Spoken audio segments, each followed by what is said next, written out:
पर बैठे तो चौकीदार। अब जमींदार बड़ा कि चौकीदार बड़ा? बोलो बोलो, जम के बोलो जरा। जमींदार। जमींदार की मर्जी पड़ी, बैठा तो बैठा, नहीं तो चल दिया। चौकीदार कहाँ जाएगा? बैठे रहे।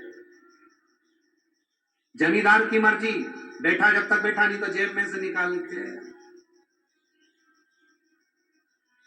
और जैसे महाराज जी ने भजन गाया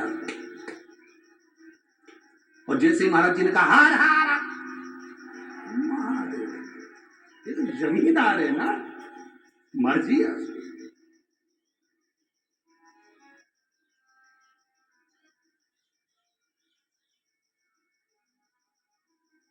मेरे भाई, शिव जी ने कहा कि हम जिसकी कथा सुनकर आ रहे हैं ये वो है, हम जिसकी कथा सुनकर। और देखो, जमींदार और चौकीदार में एक अंतर होता है। चौकीदार एक कथाकार भी होता है जो भारत की सभ्यता संस्कृति की रक्षा करता है, धर्म की रक्षा करता है, वो भी चौकीदार है। और एक चौकीदार भारत की बॉर्डर पर बैठा हुआ है, वो राष्ट्र की भूमि की रक्षा कर रहा है, वो भी अच्छा। एक धर्म की रक्षा कर रहा है, एक भूमि की रक्षा कर रहा है।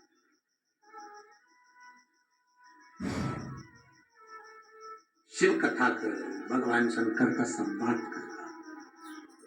सती मैया भरोसा नहीं कर पाई, और जिसका भरोसा नहीं, भगवान मिलना बहुत मुश्किल है। सती मैया का भरोसा दृढ़ नहीं हुआ, सती मैया का भरोसा पक्का नहीं हुआ। उन्होंने कह दिया ये भगवान है जो अपनी पत्नी के लिए रो रहा है, मैं भरोसा नहीं करती। जाओ परीक्षा लियाओ। परीक्षा लेने गई सती मैया, सीता माता का रूप रखकर परीक्षा लेने गई। शिव जी ने जान लिया। आते से सीता सती से पूछ लिया तुम परीक्षा लिया है? वो कहती मैं परीक्षा लेने ही नहीं गई। अच्छा ठीक है। ध्यान लगा कर देखा तो परीक्षा ली और सीता का रूप रखकर गई थी, तो भगवान शंकर ने उनका त्याग कर दिया। विश्वास नहीं था इसलिए त्याग हुआ। जिसका विश्वास दृढ़ हो गया उसका त्याग नहीं होता। शंकर भगवान किसको पकड़ कर रखते? जिसका भरोसा दृढ़ होता। आपका भरोसा पक्का नहीं है, शिव नहीं पकड़ेंगे आपका भरोसा दृढ़ करना है। जब भरोसा दृढ़ होगा तो शिव को मिलने में देरी नहीं होगी। एक पत्र चम्मच में लिख के भेजा, अब इतनी सी चम्मच,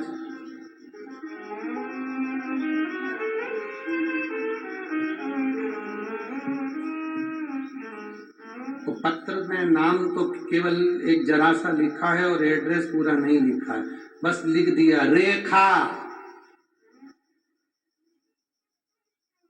अब कजन कितनी रेखा बैठी होगी, मुंबई वाली नहीं आ जाए। जिसने चम्मच भेजी है अगर वो बैठी हो तो हाथ हिला देना, रेखा बैठी है। अच्छा दिख गई, हाथ हिला दो। जीजी धन्यवाद, प्रणाम। रेखा है। गुरुजी श्री शिवाय नमस्तुभ्यम। बाबा की कृपा का हम क्या गुणगान करें गुरुदेव। हमने बाबा से जो मांगा था मेरे बाबा ने वो दिया है। हम दोनों भाई बहन की सरकारी नौकरी बाबा ने दे दी, तो हम प्रणाम करने के लिए आए। एक बार वापस हाथ हिला दो। श्री शिवाय नमस्तुभ्यम। बहुत बहुत बधाई बाबू, बैठिए। हर हर महादेव। शिव तत्व पर किया गया भरोसा, एक विश्वास, एक दृढ़ता।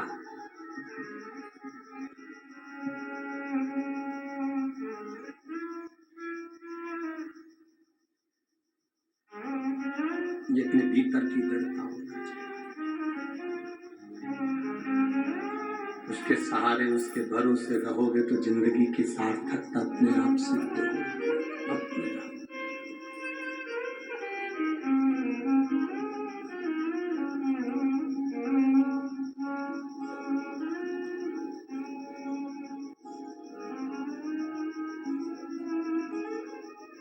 महाराज सती मैया विश्वास नहीं कर पाई, पार्वती जी का भरोसा पक्का था। पार्वती जी का भरोसा पक्का था तो शिव उनको पति के रूप में मिले, साथ रहे। भगवान शंकर के कितने विवाह हो गए, जितने विवाह हुए सबके प्राण छूटे, पर पार्वती जी का प्राण नहीं छूटा। शिव जी के साथ अजर और अमर बनकर बैठी रही, अमर गुफा की कथा में अमर कथा सुनी और अमर हो गई माता पार्वती।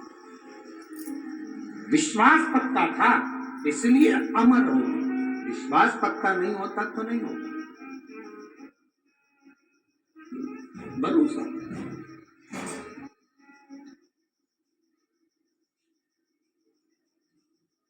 थोड़ा समय लग सकता है, थोड़ी देरी हो सकती है, कोहरा हटेगा, ट्रेन सही समय पर आ जाएगी। अभी जितनी भी ट्रेनें चल रही हैं सब 4 घंटा, 5 घंटा, 6 घंटा, 7 घंटा लेट चल रही। हम भी ट्रेन से ही आने वाले थे, पर हमारे मेहता जी बोले कि बहुत ट्रेनें लेट चल रही हैं, खबर करा सीहोर। तो फिर हमने कहा कि पंढरपुर से चल रहे हैं तो एक काम करते हैं यहीं से डायरेक्ट चले जाते। हम भी ट्रेन से आते, पर 4-5 घंटा लेट। तो पूछा प्लेटफॉर्म पर खड़े हो, रेलवे स्टेशन पर खड़े हो, तो आवाज आती है ये ट्रेन निर्धारित समय से इतने घंटे लेट चल रही, कारण कोहरा है। कोहरा है तो ट्रेन लेट आ रही है। उसी तरह जब हमारे भीतर काम, आसक्ति, लोभ, वासना, तृष्णा का कोहरा इस हृदय पर छाया रहता है तो परमात्मा भी लेट मिल पाता है और भक्ति भी लेट हो पाती है। लेट, निर्धारित समय से इतने घंटे लेट चल रही है। और जाने दो, इस प्रसंग से आप स्मरण नहीं कर सकते तो बाथरूम में रोज स्नान करते हो, रोज प्रतिदिन वॉशरूम में स्नान करते हो। अभी ठंड का समय चल रहा है, गर्म पानी से नहाते होगे, गर्म पानी से नहाते होगे, नहाने के बाद दर्पण में मुख देखते होगे तो दर्पण में भी भाप जम जाती है, गर्म पानी की भाप दर्पण में जम जाती है। मुंह दिखता है? जम के बोलो जरा। नहीं दिखता। कांच में मुख नहीं दिखता क्योंकि गर्म पानी की भाप जम गई। दर्पण, कांच क्लीन होगा, साफ होगा तो चेहरा दिखेगा, दर्पण पर भाप जमी होगी तो चेहरा नहीं दिखेगा। उसी तरह भीतर अगर अहंकार जमा होगा तो भोलेनाथ नहीं दिखेगा, शिव नहीं दिख सकता। अपने दर्पण को, अपने मन को क्लीन करोगे तब मुख देख सकोगे। अभी वॉशरूम में स्नान करते हो, ठंड का समय है, गर्म पानी से नहाते हो, पूरे कांच पर, पूरे दर्पण पर भाप जम जाती है, उसमें हमारा चेहरा नजर नहीं आता, हमारा चेहरा नहीं दिखता।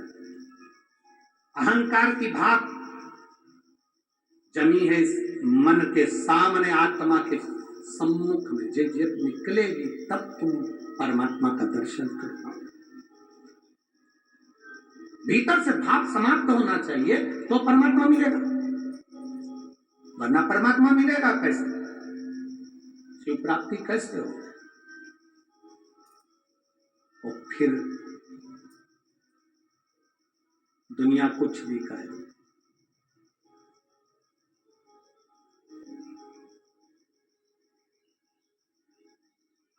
कुछ भी, कर्म गति का दंड मनुष्य को भोगना है।